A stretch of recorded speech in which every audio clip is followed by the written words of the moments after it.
derivatives of an exponential function, derivatives of a log function. Objectives. By the end of this lesson, you should be able to find the derivative of a general exponential or general log function. Actually, natural log function. Anyway, we know the basic derivative of e dx, right? Derivative of e dx is dx, everybody's favorite derivative. Now it's a little more, and then here it is how on your formula sheet. Now it's a little more complicated. We're gonna do it with the chain rule. What if there's something in the power, right? So the general rule is that there's e to some power. The derivative is just take the derivative of the outside, leave the inside alone, times by the derivative of the inside, right? So the little shortcut is just copy it and times by the derivative of the power. That's it. That's the easy way to do a chain rule with e to the x, because the derivative outside is the same thing. So just copy your derivative and then times by the derivative of the power. So let's see here, e to the 4x, right? So derivative of the outside, leave the inside alone, times by the derivative of the inside, 4. So this becomes 4 e to the 4x. That's it, right? Derivatives of e should still be simple. If there's something in there, it's just this little chain rule. This is one a lot of people get wrong. E to the negative x. So remember the rule. Copy it, then times by derivative of the inside. Derivative of this, the inside is -1. So that becomes negative e to the negative x, right? It's a subtle thing, but a lot of people mess it up. They just put e to the negative x or something. So that's derivatives of e's. It's all stuff we know how to do already. Let's talk about a new thing. How you take the derivative of a natural log. Right? So again, it's gonna be your formula sheet right here. The derivative of natural log is a little weird. It's just 1 over x. So you take the derivative of natural log x, just 1 over x. Now, how does that work with the chain rule? Well, let's say we take the derivative of natural log of u. Right? So the chain rule is take the derivative of the outside. So it's kind of a weird thing. Taking the derivative of the outside is 1 over this and leave the inside alone. So it's kind of all done in one step. It's 1 over the inside.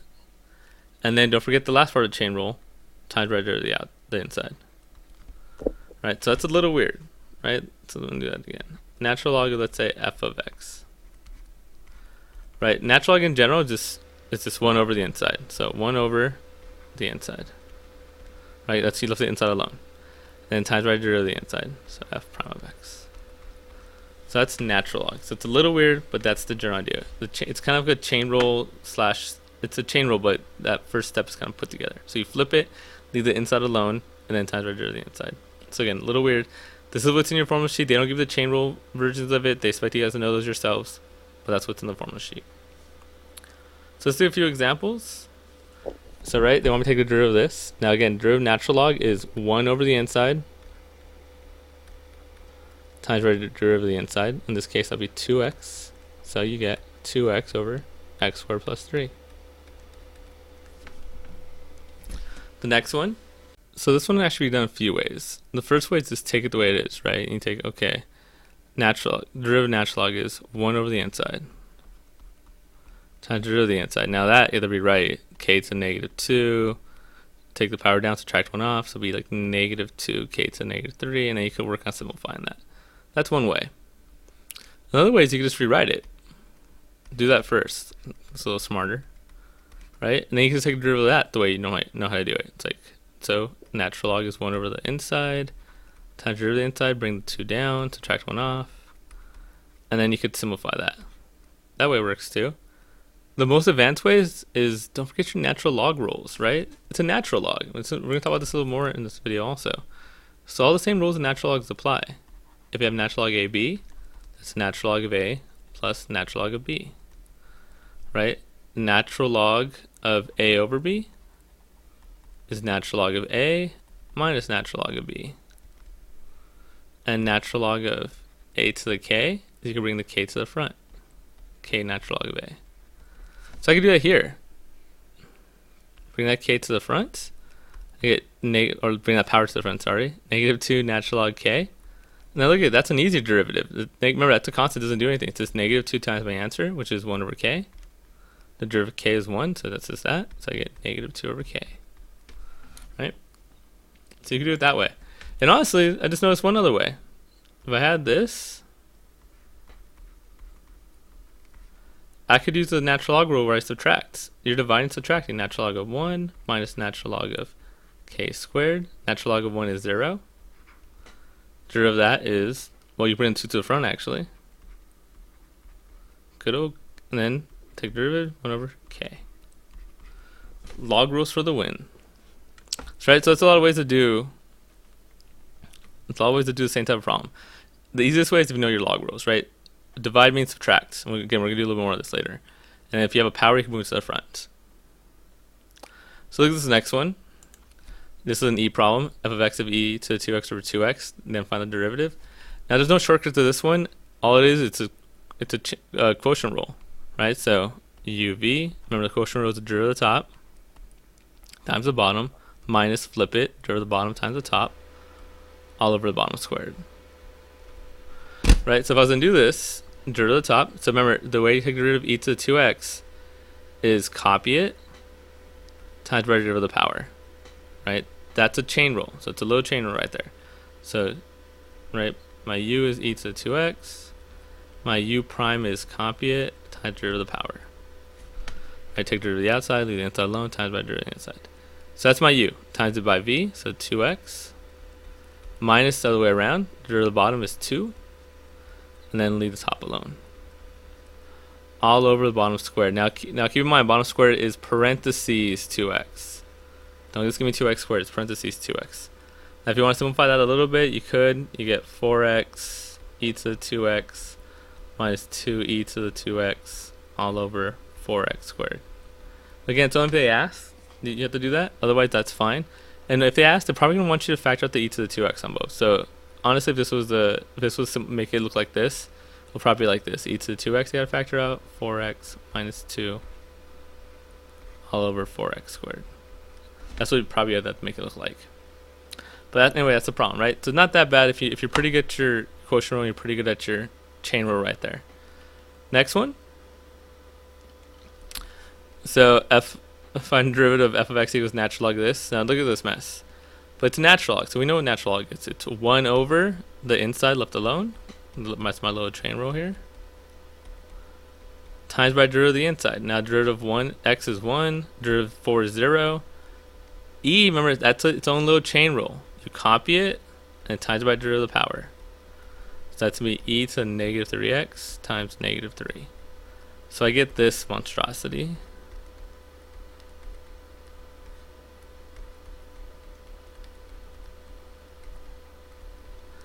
And I forgot an x right here. Sorry about that. So we have that, and then notice they want f prime of 0. So we want, again, that one's plug-in 0. Sometimes people start setting stuff equal to 0.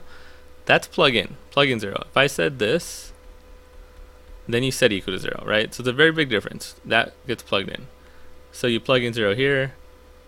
You basically get, I'm showing a lot more work than I expect you to. E to the 0 over 0, there goes there too, plus 4 plus e to the 0. Anything to the 0 power is 1, except for 0. So you just get 1 minus 3 over 4 plus 1.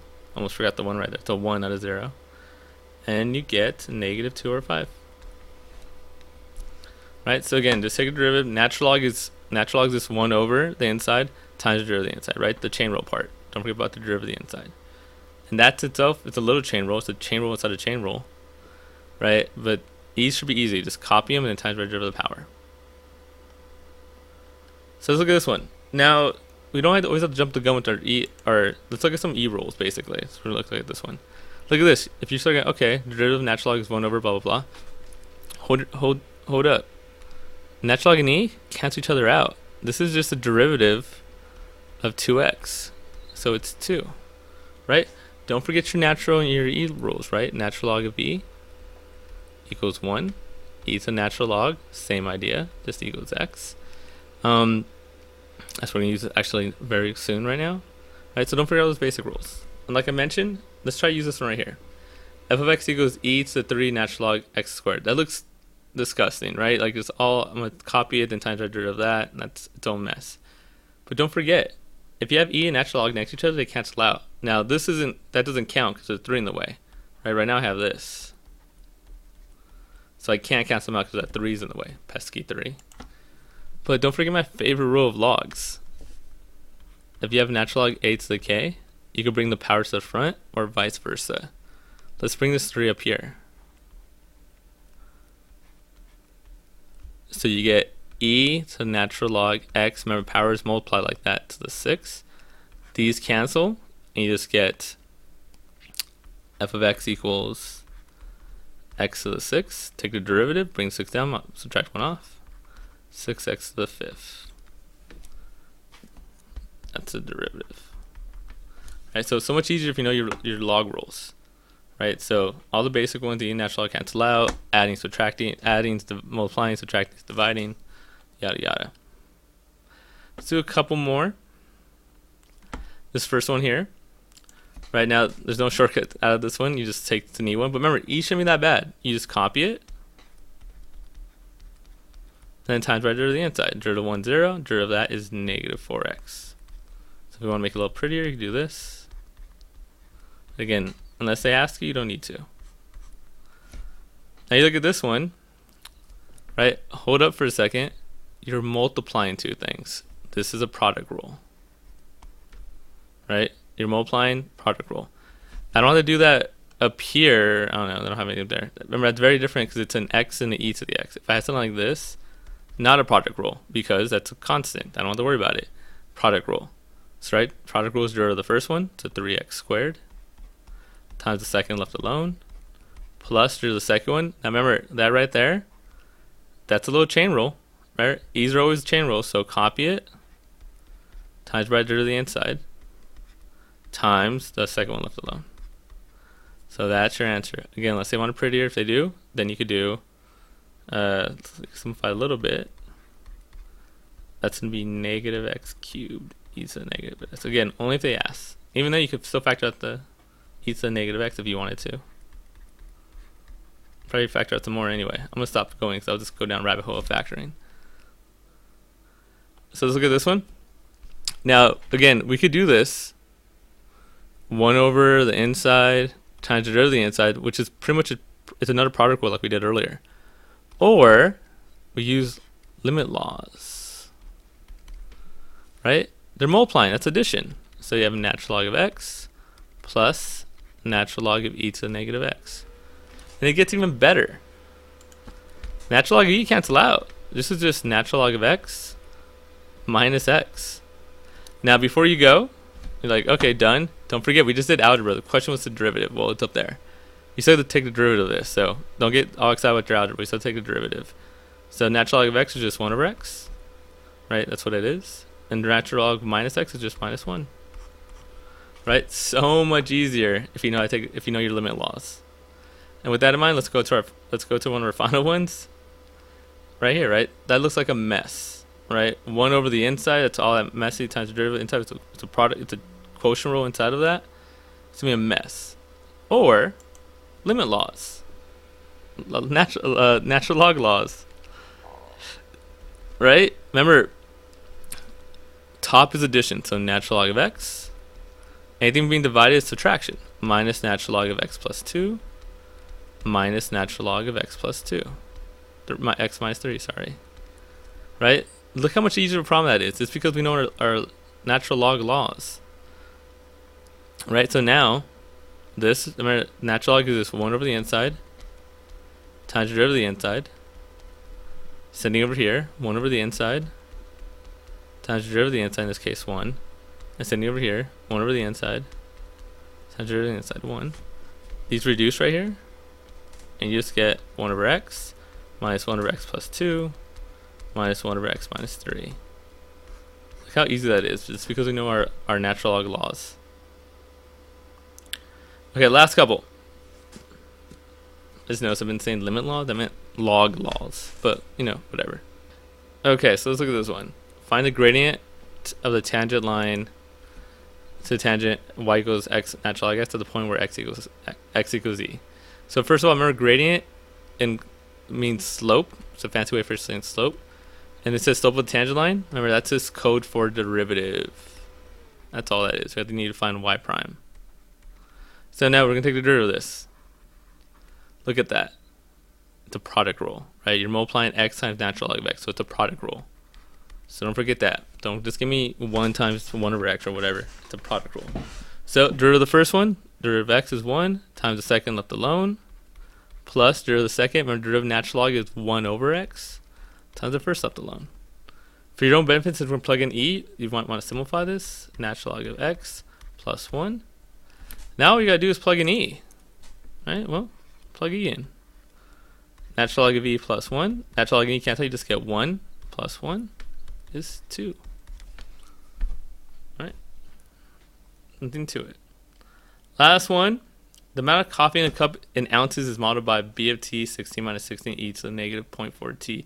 Use this model to find the rate of which the coffee is changing when t equals 5. Right? So we want to find the rate at which the coffee is changing at t equals 5. But you know what they're asking for? We only want to know how fast it's changing at 5. That's the instantaneous rate of change. If that word sounds familiar, it's because it is. It's the derivative. Right? So anytime I want to figure out how something's moving or changing at a certain time, it's called the instantaneous rate of change. That's just a derivative. So we're going to take a derivative of this and then plug in 5.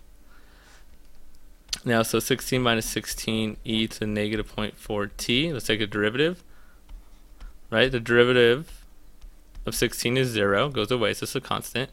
Remember the way you do the e, just copy it, right? Constant, that's just constant too, so copy it. Times the derivative of the power, in this case would be negative 4, negative 0.4. And after we do that, we just plug in 5.